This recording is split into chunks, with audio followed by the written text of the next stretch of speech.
যে আমরা স্টুডেন্ট, আমরা সবকিছুই পারি, চেঞ্জের পারে না এমন কিছু নেই।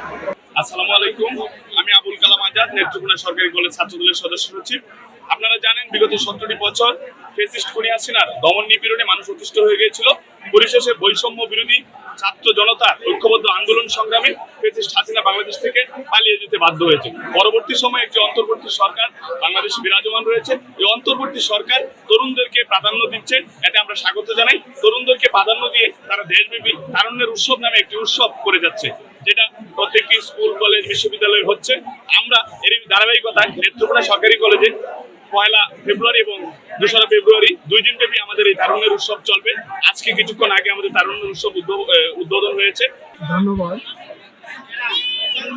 সরকারি নির্দেশনায় তারুণ্যের উৎসব 2025 উদযাপিত হচ্ছে নেত্রকোনা সরকারি কলেজের উদ্যোগে। উদ্দেশ্য হচ্ছে আমাদের জুলাই অভ্যুত্থানে মূল নায়ক ছিল এই তরুণ সমাজ। পেশিবাদী সরকারের প্রথম, বাংলাদেশের দ্বিতীয়বার স্বাধীনতা অর্জন, সবকিছুর মূলে রয়েছে আমাদের এই তরুণ প্রজন্ম।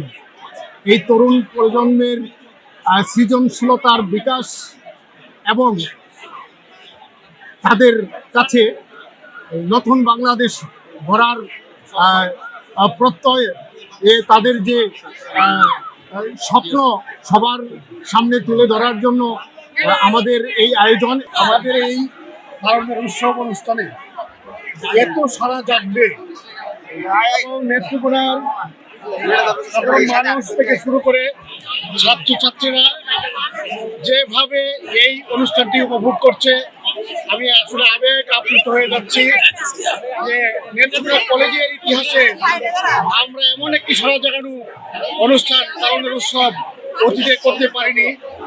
আমি এই জন্য সরকারের যে উদ্যোগ, সেই উদ্যোগে আমরা স্বাগত জানাচ্ছি। নেত্রকোনা বিশ্ববিদ্যালয়ে ছিল, আমাদের কলেজে ছিল না। আমি এবং আমাদের আরেক সিনিয়র ভাই সাজিদ ভাই দুইজন উদ্যোগ নিয়ে হচ্ছে এটা আমাদের কলেজে আনার পরিকল্পনা করি। তারপরে হচ্ছে আমরা নেত্রকোনা জেলা সমন্বয়ক যে গ্রিন বয়েজের ইসমাইল ভাই, ওনার সঙ্গে কথা বলি। এটারই আজকে আমরা সদস্য সংগ্রহ করছি। আর গ্রিন বয়েজের কাজ হচ্ছে মেইনলি পরিবেশবাদী যুব সংগঠন, তার মানে মেইনলি এর কাজ হচ্ছে পরিবেশ নিয়ে কাজ করা।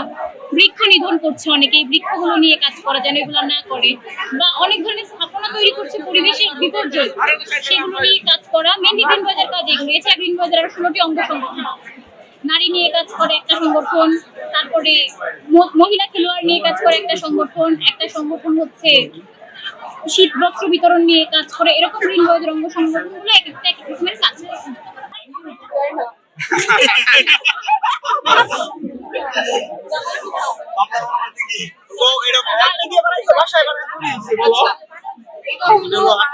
অনেক ঐতিহ্যবাহী একটা পিঠা। নরমালি বিয়ে শাদীতে এগুলো ইউজ করা হয়। নরমালি বিয়েতে জামাইদেরকে এগুলো পরিবেশন করা হয়, জামাই পিঠা। আর এছাড়া তো দেখেন আমাদের আরো অনেক পিঠা আছে, যেমন লক্ষ্মী পিঠা আছে আমাদের নরসিংদীর ঐতিহ্যবাহী লক্ষ্মী পিঠা। আর আছে এখানেও আছে লক্ষ্মী পিঠা। তারপরে বিস্কিট পিঠা আছে, পাটিসাপটা আছে, যেগুলো হলো হ্যাঁ মানসম্মত আর আমরা অনেক যত্ন নিয়ে বানিয়েছি। মানে যেটা হলো ভালোবাসার যত্ন, সেটাই আপনারা নিজেরা বানিয়েছেন নাকি? জি অবশ্যই, আমরা একজন একটা বানিয়েছি। শিক্ষার্থীরা নিজেরা। আপনার কোন ডিপার্টমেন্ট এটা? ছাত্রদের প্রতি আপনাদের মেসেজ কি? ছাত্রদের প্রতি আমাদের মেসেজ হলো আমাদের উচিত সব ডিপার্টমেন্টের একসাথে এইভাবে প্রত্যেক বছর এইভাবে একসাথে হওয়া, কারণ এটা হলো আমাদের কলেজের একটা ঐতিহ্য। এটা আমাদের কলেজের ঐতিহ্য। জি ধন্যবাদ।